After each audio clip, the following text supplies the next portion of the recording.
akhyaarta hawada nagala socota ay ku soo dhawaada daawadayaal warbixin aynu uga hadlayno wararkii u dambeeyay dagaalada xooggan ee ka soconaya gobolka Afdheer ee deegaanka Soomaalida ee u dhaxeeya Al-Shabaab iyo ciidamada deegaanka Soomaalida ee Liyu Booliska. daawadayaal waxyaabaha cusub ee haddii la idmo aynu idinla wadaagi doono waxaa ka mid noqon doona wararkii u dambeeyay ayaa sheegaya in deegaanka Haluuqo oo ka tirsan santarka Afcadda ee degmada Hargele laga saaray ururka Al-Shabaab qaybihii ka midka ahaa ee halkaasi galay iyadoo madaxweynaha deegaanka Soomaalida Mustafa Maxamed Cumarna la sheegay in uu gaadhay furinta hore ee dagaaladu ay ka socdaan. sidoo kale dadka ku nool santarka Afcadde oo muuqaal iska soo duubay ayaa sheegaya in dagaaladu ay santarka hadda soo gaadheen waxa ayna dadku sameynayaan gurmad hadalkooda iyo sidoo kale dadkaasi muuqaalkooda ayaynu idinla wadaagi doonaa hadduu alla idmo. gudoomiyaha gobolka Bakool ayaa ka hadlay dagaalada xooggan ee gobolkaasi iyo deegaanka Soomaalida ka dhacay isaga oo hadal ka soo yeedhay si weyn dood uu dhaliyay isla markaasina eed u jeediyay ciidamada Liyu Booliska xilli dagaalo aad u xooggan oo Al-Shabaab ay soo qaaday ay ka socdaan deegaanka Soomaalida gobolka Afdheer xuduudaha ay wadaagaan Soomaaliya iyo deegaanka Soomaalida oo waliba gobolka Bakool isla markaasina xilli la is-eedeeyo amaba ciidamadii dagaalka ku jiray hadda in wax laga sheego aysan ahayn. sidoo kale falanqeyn yar ayaan ku iyadana aad maqli doontaan hadduu alla idmo maxaa sababay duulaankan Al-Shabaab in ay ku qaado deegaanka Soomaalida. qodobadaas iyo waliba kuwa kale ayaad warkeenani ku maqli doontaan hadduu alla idmo. haddii aynu ku soconno daawadayaal gobolka Afdheer saaka subaxii hore dagaalo xooggan ayaa bilowday. dagaaladaas ayaa la sheegay in hadda deegaanka lagu magacaabo Haluuqo oo ka tirsan santarka Afcadda ee degmada Hargele ee gobolkaas Afdheer in laga saaray ururka Al-Shabaab 17 gaari oo ay la galeen ayaa wararkii u dambeeyay sheegayaan in ay dab qabadsiiyeen 7 ka mid ah 10kii kalena warka hadda ciidamada Liyu Booliska aynu ka soo xiganay waxay sheegeen in ay ayagu gacanta ku dhigeen inkastoo dhulkaasi uu yahay dhul hawd ah sidoo kalena meelihii marinka ahaa ay ayagu miinooyin galiyeen oo ciidamada Liyu Boolisku meelo badan ay miinooyin ka soo saarayaan. haddana markii captain ay hareereysnaayeen tan iyo xalayto waxaa la sheegayaa in maanta si weyn loogu faraxashay dadka shacabkii waxay sheegayaan in meydkii ugu tirada badnaa abid meel walba uu daadsan yahay oo si wax loo kala aaso ay la'yihiin. bal daawadayaal aynu daawano dhegaysanana dadka ku nool santarka Afcadde oo arrintaasi ka hadlaya iyaga oo sheegaya in si ay wax kala dhahaan oo wax u kala aasaan ay garan la'yihiin. bismillaahir rahmaanir rahiim. nimanka argixisada dagaalka dhigeen hadda magaalada Afcadde ayaa ku sugan way baxaysaa waa la aadayaa dadku baxaya waxa way meesha waa lagu qaaday oo meyd fara badan baa jiro meydkii tab loo kala xawaalaa la leeyahay marka waa la birmanaya dadkii waxa weeyaa shacabkii eeriyada iyo wadankii joogay waxa weeyaan yaa loo birmaday waxa weeyaan hadda nimankii ayaga gacan baa lagu hayaa badi wala baqay qaybna waa la laayay qaybna wali waa la hayaa eegana way dhacaysaa Afcadda hadda lagu soo dhow yahay xabad u soo dhacaysaa sida ay wararku loo soo tabinayaan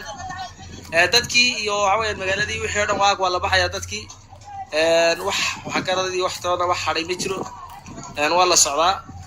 wakaasoo hadda saasa maartay loo yaacaya dadka dhamaantii waxa weeyaan waa arkaynaa markii xagga la tago wixii dheeraada markaa baan isla socodsiin doonaa wakaasoo dadku waa yaacaya ilaahay ha naga qabto dadkaasi waxa weeyaan zaalimiinta. intaas haddaynu ku dhaafno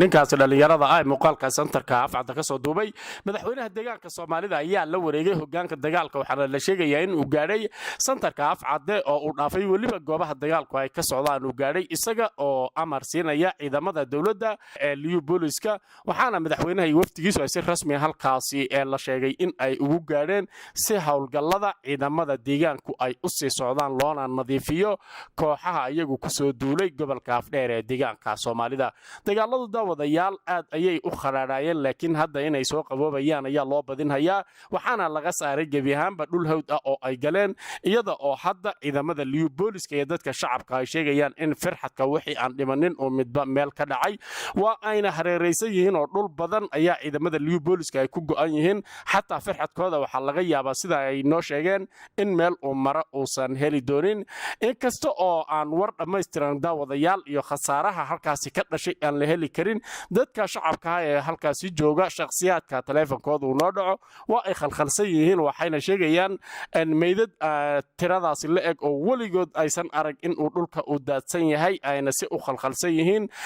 islamarkaasina war buuxa aysan sheegi karin xabaddana meel walba ay ka dhacayso ciidamadii liyu booliska deegaanka oo qaybihii ugu badnaa oo goobta la isugu keenay geed walba hoostiisa askari ayaa taagan oo xabad ka ridaya dadkana meelo ayay isku urursadeen si xabadda ay uga gabadaan xaaladdu aad ayay u qaabdaran tahay waxaana dagaallo ay ka socdaan sida warkeennii hore aad ku maqlayseenba xadka deegaanka soomaalida uu la wadaago gobolka bokool ee maamulka koonfur galbeed soomaaliya oo meesha ay markii horeba ka soo tallaabeen waxaana ay doonayaan in ay mashquulin badan sameeyaan laakiin ciidamada ayaa dhulkaasi oo dhan lagu sii daayay gobolka afdheer ayaa la sheegayaa inuu ciidan dhaqaaqaya yahay si kastaba daawadayaal arrintan waxay u muuqataa in hadda mar dhow ay soo afjari doonaan ciidamada deegaanka soomaalida inkastoo dhulka dhul hawd ah uu yahay dadka qaarkoodna ay sheegayaan inay suurtagal tahay in al-shabaab qaybo ka mida oo soo tallaabay oo meelo kale ku jira ay dhici karto laakiin hadda kooxahan la helay ee la hareereeyey baabuurtiina laga qabsaday iyo raashinkii iyo hubkii ayaga hadda waa ay u dhammaatay sida ay sheegayaan ciidamada liyu booliska iyo maamulka qaarkood oo warka nala wadaagay waxaana la filayaa in mar dhow shir saxaafadeed uu qabto madaxweynaha deegaanka soomaalida mustafa maxamed cumar oo isagu ku sugan goobaha hore ee dagaalka oo weli aan hadlin xaaladda ayaa la doonayaa in faraha lagu soo celiyo oo shacabka iyo deegaanka laga badbaadiyo duulaanka ururka al-shabaab ay ku soo qaadeen hadda way jiraan meelo ay dagaalla ka socdaan oo xabaddu ay ka dhacayso laakiin meesha ugu darayd ee huluuqa oo ka tirsanayd santarka afcadde ayaa la sheegayaa in la soo gabagabeeyey waxaa kaloo iyadana daawadayaal jira gudoomiyaha gobolka bokool ee maamulka soomaaliya ee ka tirsan deegaanka koonfur galbeed soomaaliya ayaa dhaliilo iyo eedo u jeedinhaya hadda ciidamada liyu booliska isaga oo ka hadlay dagaaladaasi waana meesha dagaaladu ay ka soo bilowdeen gobolka bokool waxaana soconaya dagaallo khadhaadh oo ka soconaya gobolka bokool xuduudaha deegaanka soomaalida ee gobolkaasi iyo gobolka afdheer ee deegaanka soomaalida dagaal ayaa lagu jiraya xaalad khadhaadh xilli hadda lays eedeeyo oo dadka ama ciidamada dagaalamaya la eedeeyo lama joogo xataa haddii uu wax ka jiro eedaha uu jeedinayo arrintaasi muuq iyo muran badan ayay dhalisay waxaana loo arkaa gudoomiyaha inuu yahay mid doonaya inuu dhabar jabiyo dagaalada ciidamada liyu booliska ay ku jiraan ee soomaaliya iyo deegaanka soomaalidaba ay ku difaacayaan iyagoo ciidamada deegaanka soomaalidu ka dagaalamaya gudaha gobolka bokool iyo gobolka afdheer intaba iyo weliba xuduudka oo al-shabaab ay dagaallo qorshaysan oo sannadihii dambe oo dhan laga soo shaqaynayay ay ka fureen bal daawadayaal aynu dhegaysanno hadalka gudoomiyaha gobolka bokool inkasta oo afrixan weyn uu ku jiro laakiin haddana waa la fahmayaa bal aynu wada dhegaysanno bismillaahi raxmaan raxiim geeka oo militooda labaatan lama way faday inaanu ku hadala dhibaatada hakafoodle mase kordhiyada gobolka bokool gaar ahaan deegaanada oo xuduudada dhow way fadaan haddii ilaahay rabintaas inaanu ku hadalno madii aanu marka hore aanu bilaawo barnaamijkan maylaaraay ku socda xuduudadaas ku socda oo deegaanada xuduudada ku socda walba uun maylaaraay oo hordhaanka talgalna aanu ogaynayno maa walba maylaaraay aanu ku warqabnayno maa dhibaatada meel ku dhiidan dhibaato eed far badan oo dad maylaaraay dad badan ka dhamaday hanti badan ka baabaaday waay marka arintaas afada maylaaraay inaan faahfaahin ku bi walay kale aan ka dara maylaaraay oo sidii waliin wajah faday liin badbaadi faday shacabkan iyo ummadan meeladan badbaadi faday ku hadala hadii aan ku hadala dabka meel ku dhii dadka dhanba ogi adduunka numaana yani walbadan maana anu yaa warbixin ku bi dabkaasay may waa way ku dhii deegaanada xuduudada waan way abaabul oonayto maylaaraay gobolka bokoolin ka abaabul meel kale ku sheeni waay oo nataawaan in maylaaraay ilaa iyo jubada dhexe meelaas in loo dadkan la ku abaabuli dadkan waa in iska jaraana dad oo maylaaraay oo iska dhax jara oo shabaabka jara oo nalafka jara oo macnaha dad oo maaban ka saan ka jara meeliyada maylaaraay yaa ka beeri gobolka dhamaantiisna may wahay walaayo hay taksimini waa dhinaca tiiglu ku galan dhinaca maylaaraay ma ku galan maylaaraay weejid ku kor dad oo ku kooy dhananaas ku kooy way meel dhawaato ku jeesidii meeliyada in may ka dhawaato way aan dhawaato ka deetay dadkii barakayaalkii oo maylaaraay oo roogi aata sida maylaaraay yeed sida maylaaraay washaaga sida maylaaraay eerbird kanool ay dhawaato badan yaa jeesideen dadkii barakacayaalka ay dagaaladii mid meel ku dhiyaan meel ku aylan weel ku qaxatan qax lamada galan meel biyo yar ku helaayeen oo meel raay wala aan ka toosay ku taban marka dhabkaasam ya meel ku kulni may fadaan meel raay dadka meel raay oo ku kooy dhana Itoobiya kooy niyo booliska oo meelaha ka beeri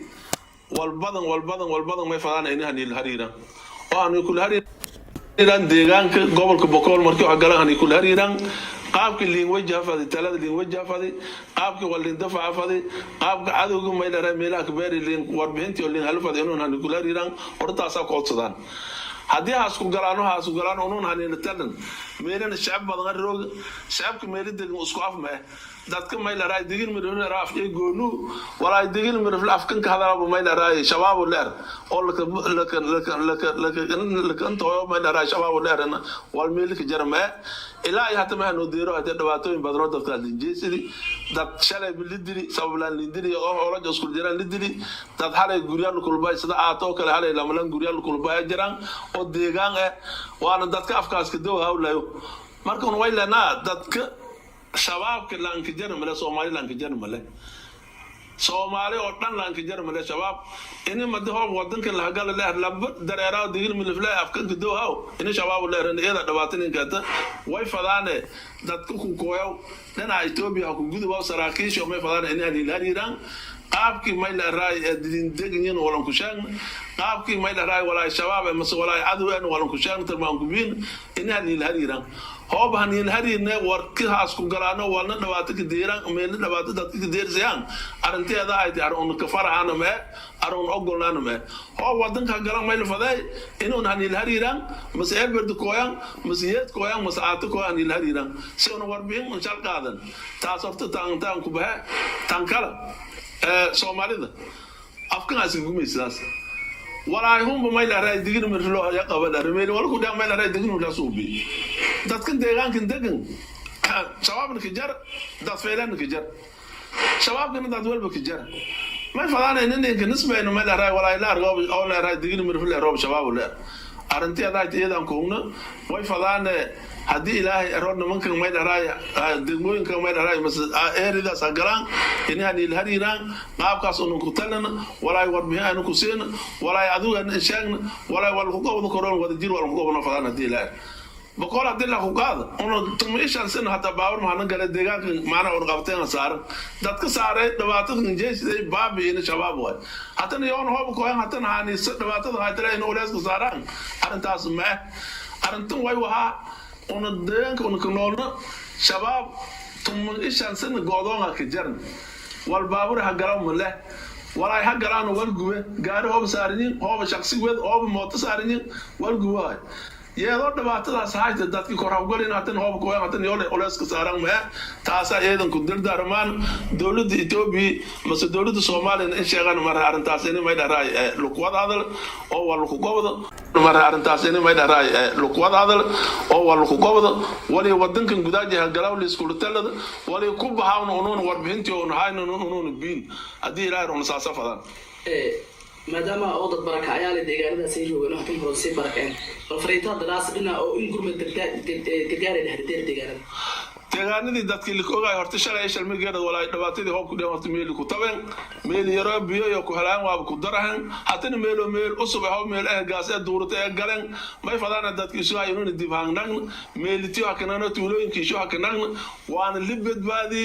dawladana may qoolsana gurmad degdeg dadkaas inay hardeerta walona hayno mala awlba walmay hayn wala yar ay lisayno baan hatana dib laan haweer dib laan aruuriyo iska daan oo bilaaher way codsadana dawladda federaalka iyo dawladda koonfur galbeed lamada may ku sugaan in degdeg